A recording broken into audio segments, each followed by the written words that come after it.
Hello, my name is Malcolm Muddy. I'm an astrologer here in Austin, Texas, and this is the Belavesh Accords section for my predictions for 2012. The Belavesh Accords is the old Soviet Union that broke up into three republics, namely Russia, Ukraine, and Belarus.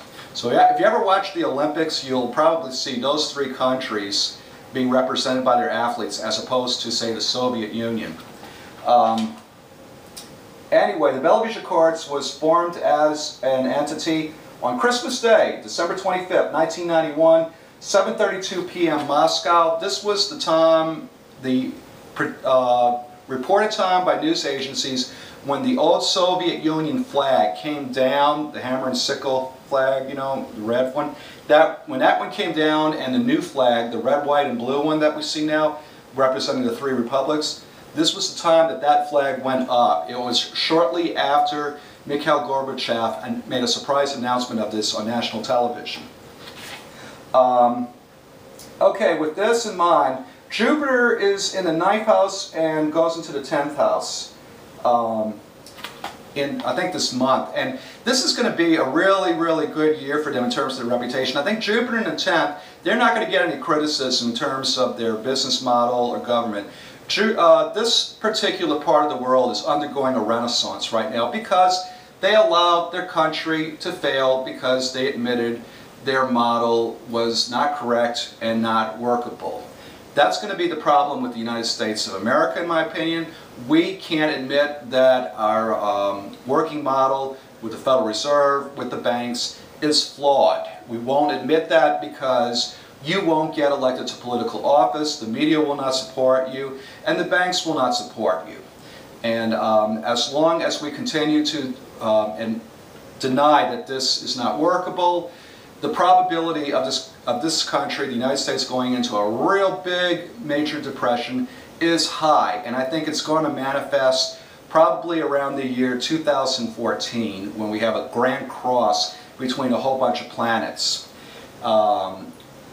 So enjoy it now, but I really think you need to save up your acorns, keep your powder dry, keep your ammunition dry, and maybe start to sock away some food, gold and silver, and extra bullets, because if you show any sign of success, there will be people who will want you to share into that success, maybe in ways you may not care for.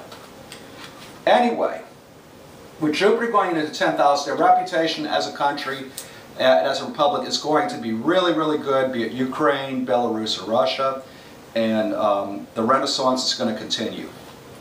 Next we have Saturn in the 3rd house going into the 4th house. Saturn in the 3rd house has been them building their communication space, their televisions, their networks and so forth. I think that phase is starting to come to completion and fruition. And with Saturn going into the 4th, I think you're going to start to see the building of the real estate side.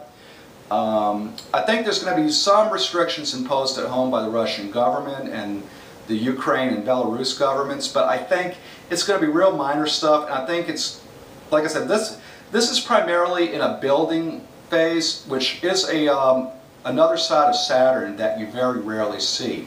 Saturn rules things like hotels and important commercial buildings and their structures and foundations, and you don't really see this too much often because, like I said, because of the restrictive nature that is so Saturn.